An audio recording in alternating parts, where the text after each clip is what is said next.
ঢাকার আশুলিয়ার ৬ মরদেহ পোড়ানো মামলার তদন্ত কাজ শেষ হয়েছে। এর মাধ্যমে জুলাই-আগস্টের গণহত্যার প্রথম কোনো মামলার তদন্ত শেষ হলো। এ তথ্য জানিয়ে আন্তর্জাতিক অপরাধ ট্রাইব্যুনালের চিফ প্রসিকিউটর তাজুল ইসলাম বলেছেন, এরপর আনুষ্ঠানিক অভিযোগ জমা দিতে প্রস্তুত হবে প্রসিকিউশন।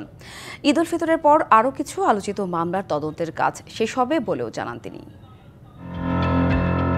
জুলাই-আগস্ট অভ্যুত্থানের অন্যতম হটস্পট ছিল রাজধানীর আশুলিয়া।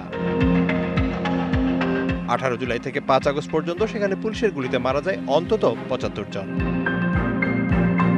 এর মাঝে সামাজিক যোগাযোগ মাধ্যমে ছড়িয়ে পড়ে ভ্যানে মরদেহের স্তূপ এবং মরদেহ পোড়ানোর ভিডিও, যা আজও মানুষকে কাঁদায়।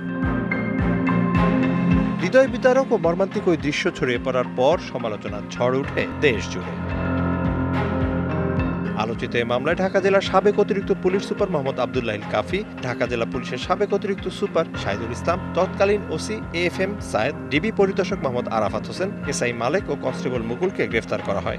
উৎসবের খুশি হবে নগদে বেশি, কারণ ঘন্টায় ঘন্টায় আছে গিফট জেতার সুযোগ।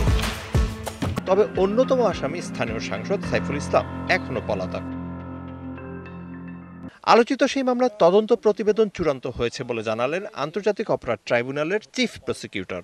তাদের লাশকে প্রথমে ভ্যানে তুলে, রিক্সা ভ্যানে, তারপরে ভ্যানের থেকে চ্যাংদোলা করে আবার পুলিশের ভ্যানে তুলে আশুলিয়া পুলিশ স্টেশনের পাশের একটা জায়গায় যে পেট্রোল দিয়ে আগুন দিয়ে পুড়িয়ে দেওয়া হয়েছিল, যে ইতিহাসের নির্মমতম ঘটনা, সেটির তদন্ত রিপোর্টটা সমাপ্ত হয়েছে। ঈদের পর আরও কিছু আলোচিত মামলার তদন্ত প্রতিবেদন জমা দেওয়া হবে বলেও জানান তিনি।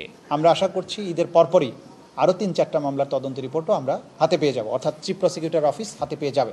তদন্তের পর আনুষ্ঠানিক অভিযোগ দায়েরের জন্য প্রায় মাসখানেক সময় নেবে প্রসিকিউশন, এমনটাই জানালেন চিফ প্রসিকিউটর। ফরমাল চার্জ দাখিল হওয়ার মাধ্যমেই কিন্তু আনুষ্ঠানিক বিচারের যাত্রাটা শুরু হবে। Mizan Ahmed, TVC news, Dhaka.